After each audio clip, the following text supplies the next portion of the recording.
Hello, ESL75 grammar students. This is the second video introducing irregular verbs in the simple past tense. So the first part of this video is going to be notes, which you can find again in the packet that I provided you in class. You can also find a copy of that packet here in this module week 10. So the first half is going to be notes, and the second half is going to be your homework, which is exercises 1 on page 223, exercise 2 on the following page, exercise 3, and then all the way to exercise 4. Exercises 1 through 4 using both irregular and regular verbs in the past. So as you saw in the previous video, and if you haven't watched that, please do so, which again can be found in the module for week 10. As you saw in the first video, we reviewed how to form verbs in the regular simple past tense. And we saw examples in the writing that ed is the suffix that we add to the base form or the infinitive of the verb. We just add ed anytime we want to express a verb in the simple past tense. Now, irregular verbs in the simple past tense don't follow that pattern. They have their own pattern. That's why we refer to them as irregular. And the challenging thing with English is that a lot of the irregular verbs in English are verbs that we use very often, that you use every day. The verb to eat, which would be ate. The verb to be, was or were. The verb to sleep, slept. The verb to go, went. We have so many examples of irregular verbs, and I'm actually going to provide you with a list that you can refer to anytime you want to check, is this verb irregular? There's a comprehensive list that's also in this module that you can find at the very end to refer to and practice with. So, statements with irregular verbs in the simple past, you have both affirmative, positive statements, and then negative statements. Here are some example affirmative statements with irregular verbs. Bought. Bought would be the verb to buy in the past. Rode. Rode would be the verb to ride in the past. And then saw is the verb to see in the past.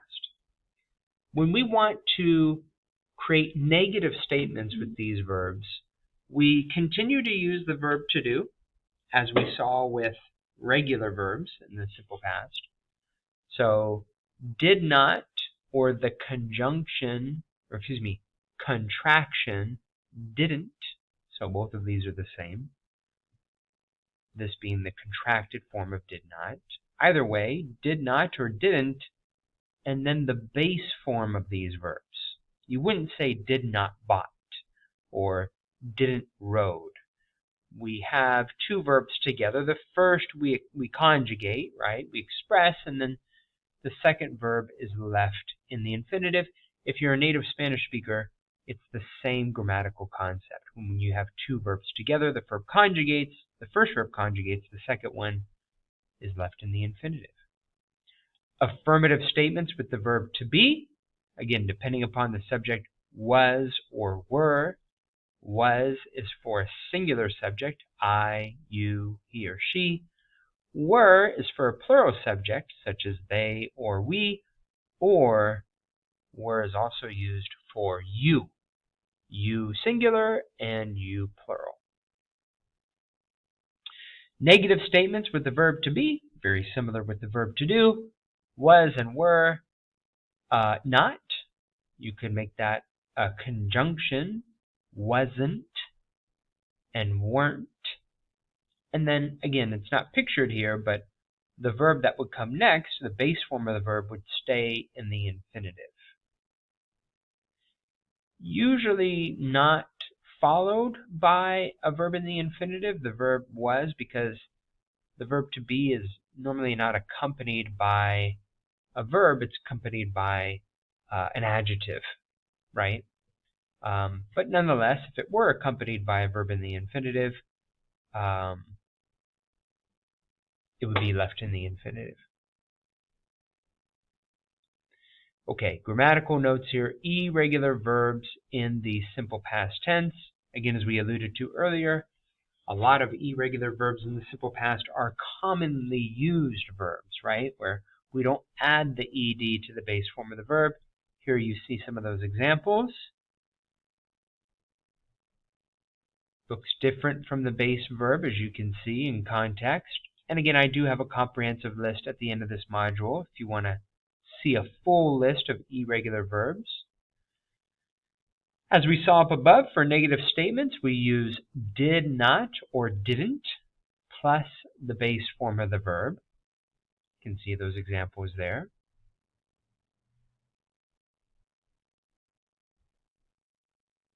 And then finally, the past tense of the verb to be is was or weren't, depending upon the subject being singular or plural. Could use the contraction when speaking and writing informally, although I don't know if the use of contractions is necessarily informal. I would push back on that idea. I think it's totally fine to use contractions in writing, whether it's formal or informal. That's my opinion, but the book may think differently. Was and were plus born is indicating birth or origin. Born being an adjective. And again, that reference of a list of irregular past forms, you can find this page in the end of the module in the module for week 10. All right, let's go through these exercises now. This is your homework for Tuesday's class. Exercises 1 through 4. I'm going to go through each of them with you, kind of guide you along, and maybe point out any kind of challenging issues you may come across. So for exercise 1, it says look at the paragraph, circle the affirmative past tense verbs, underline didn't plus the base form of a verb. So the first thing I'll say before we take a look at the correct answers is that not all words in English that end in ed are simple past tense conjugations. Words that end in ed could be past participles, un participio pasado, and a past participle can be used in different verb tenses such as the present perfect, el presente perfecto. Could also be an adjective, right? An ed like tired or worried or excited. Those could serve grammatically as adjectives as well as verbs. So you have to kind of look at the greater context to make that determination. Don't just think because it ends in ed, it's a simple past tense verb. You have to look at the other words surrounding to make that determination. So let's go back here. Circle affirmative past tense verbs, underline didn't plus the base form. Here we go. I have 2 brothers. My older brother was, the verb to be, a great student. He brought, the verb to buy, home prizes. He brought home prizes and won awards. Won is the verb to win. My younger brother felt is the verb to feel. And then bored, even though it's an ed ending, this is an adjective, right? It's a feeling. So we're not doing anything to this word because it's an adjective, not a verb. My brother felt bored by school. He didn't study, underlining didn't, and then the verb to study, and he didn't do well. The verb to do used twice here. We're going to underline both. Do would be the base form of the verb. My parents worried about him. Here, this is an adjective, not an adjective. This would be the verb to worry, in the simple past tense. How do we know the difference? Well, if it were an adjective, there would be a verb in front of it, right? Like the verb to feel or the verb to be. Here we only have a subject and then a verb, nothing in between. So we know this is a verb in the simple past tense. Worried about him. Then in his second year of high school, he had a great chemistry teacher. He became is the verb to become in the past, and I didn't say it, but had is the verb to have in the simple past tense.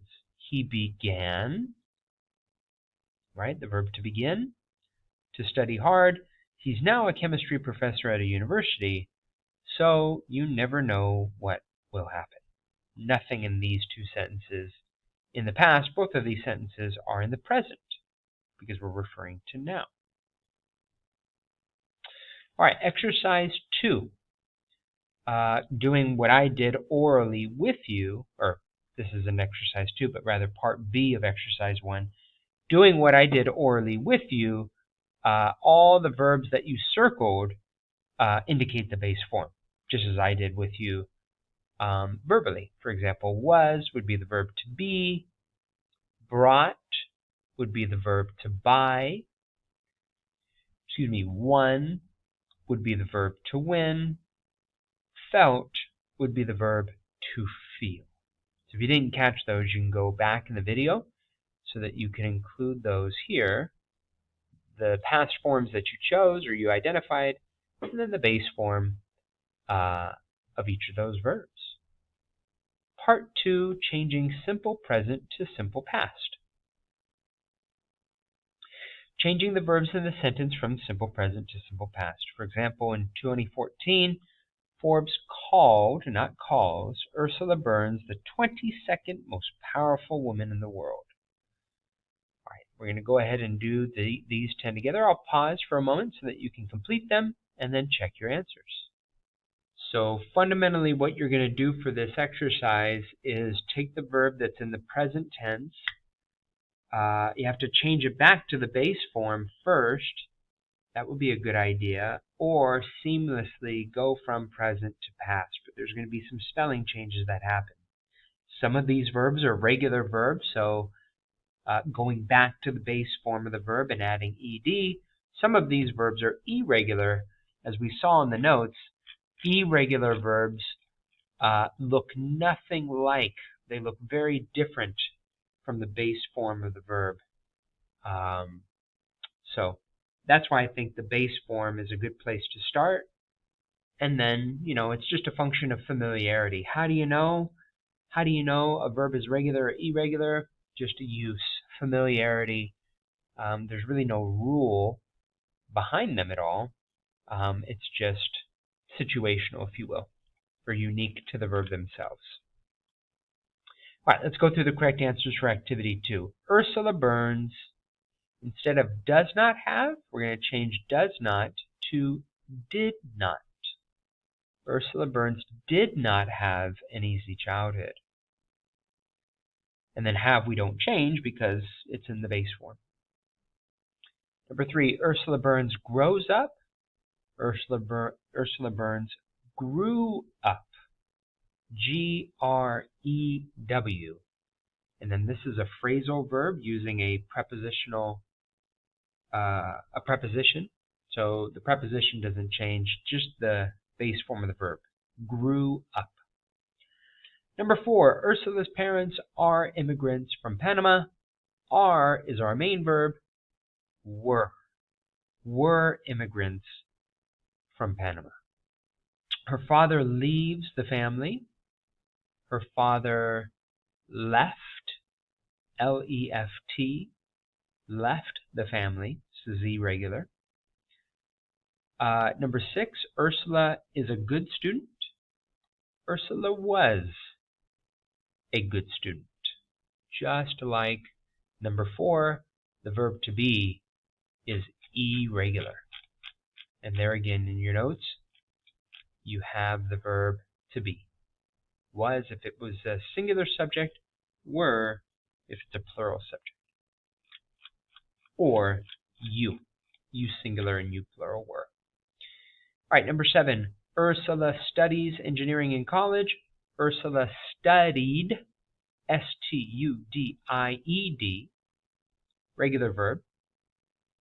But the Y in study changes to I-E-D when we conjugate it. So regular, but with a minor spelling change, changing the Y to I-E. Number 8, in 1981, she earned, E-A-R-N-E-D, regular verb. After college in 1981, Ursula Burns got, G-O-T, an internship at Xerox. And then finally, number 10, Ursula Burns became, B-E-C-A-M-E, became. Alrighty, halfway there for activity 3, exercise 3, simple past tense, all of them being irregular, completing the paragraphs with the simple past forms of verbs in parentheses, using contractions whenever possible with the verb to do and the verb to be. For example, James Earl Jones, who just left us, James Earl Jones passing away last month, if I'm not mistaken, or if not earlier this month, was born in Mississippi in 1931. At 5, his family moved, simple past tense, to Michigan. Soon after that, he began, B-E-G-A-N, to stutter. Very interesting, because when we think of James Earl Jones, we think of one of the greatest voices of our era. To stutter is to speak with difficulty because you repeat the sound in a word over and over. For many years, he did not say more than a few words. In high school, a teacher tried to help him. After Jones wrote a poem, W-R-O-T-E,